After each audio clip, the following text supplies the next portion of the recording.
All right, so for today, we're going to be learning the third and final way to solve systems of equations. So here we have a system of equations that's entirely in two equations that are both in standard form.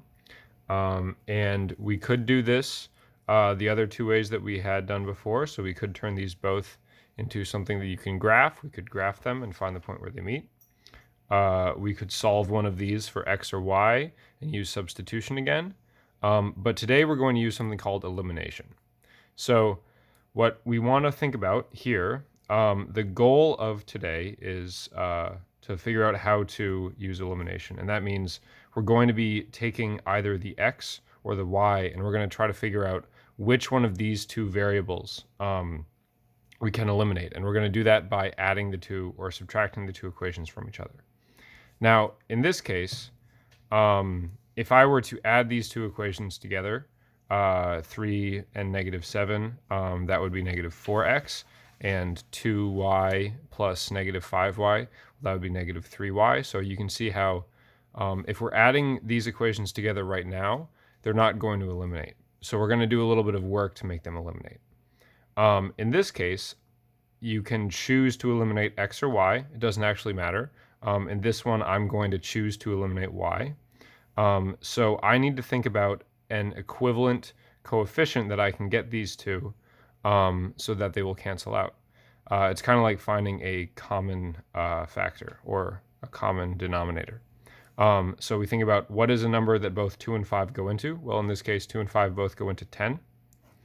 So that means that if to get both of these to cancel each other out, I'm going to be multiplying this top equation by 5 and this bottom equation by 2, and that'll get them to cancel out. So multiply this top equation by 5, and to do that, we're going to put parentheses on both sides of the equation, and we're going to be multiplying the entire equation by that 5. So 5 times 3, 15x plus 10y equals negative 55. So we have one multiplication done. And now I have to get this one multiplied. So we're going to multiply this bottom equation by 2. Remember, we're eliminating y's, so we want to get those y values to have the same coefficient. So 2 times negative 7 is negative 14x. 2 times negative 5, negative 10y. And 2 times 28, parenthesis there, is 56. So we have two equations. I'm going to put a line under these. Now we're going to be eliminating the y's, and we need to think about right now whether or not we need to add these two equations to make the y's go away, or we need to subtract the two equations to make the y's go away. Now, in this case, it would be helpful to add the two equations because we have a positive 10 and a negative 10. If both of them are positive, you need to subtract. So we're going to put an addition right there. 15x plus negative 14x, well, that would be 1x. 10y and negative 10y is 0y. And 55 or negative 55 plus 56 is 1. So in this equation, we can cross out the y, and we get 1x equals 1. You don't really need to divide by the 1 there, but we're still going to do it to get rid of that. So we have x equals 1. And that is the x value for that equation. That is, again, not the final thing. That's not the end of the entire problem because we still need to solve for the y value. So since we have that x, we're going to use substitution now. We're going to go back to that thing that we did yesterday, but we're going to use substitution with this x equals 1, and we're going to use this equation over here. It doesn't really matter which equation we use, but this one has lower numbers and positive numbers. So that one seems easier to work with. We could use that, but that's easier. So we're going to plug that number into that equation.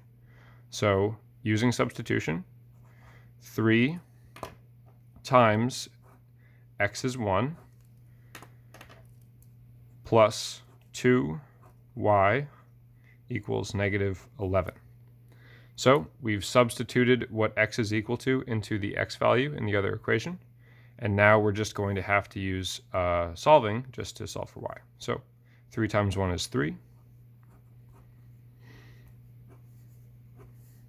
Minus 3 on both sides.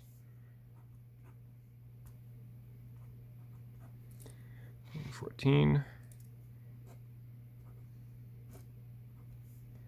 So y equals negative 7. So that is the y value for that one. And that means that if we put those two things together, we have an x, we have a y. So the solution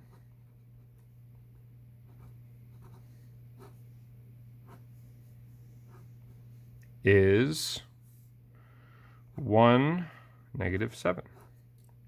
That's it. All right. I'm going to show you another example so that we get a little bit more practice in. This example we're going to do a little bit differently.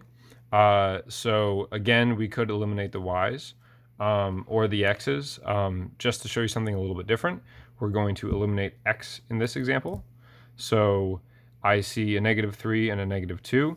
The negatives or positives don't matter immediately, but I'm going to decide what number these both go into that I can make them cancel out with.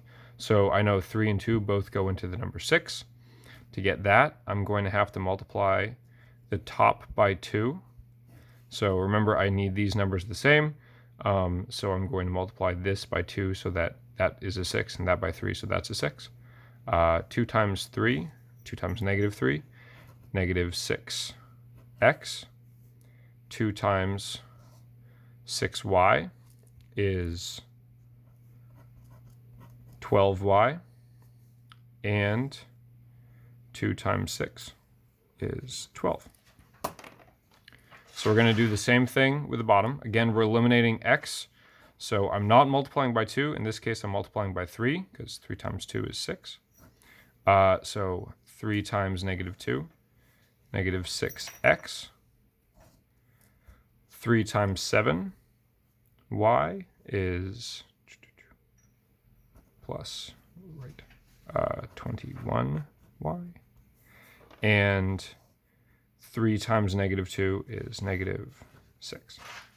Now, I have my two equations. These both have a similar coefficient. In fact, in this case, they're the exact same coefficient. So again, I'm going to put a line under my two equations and parentheses around it.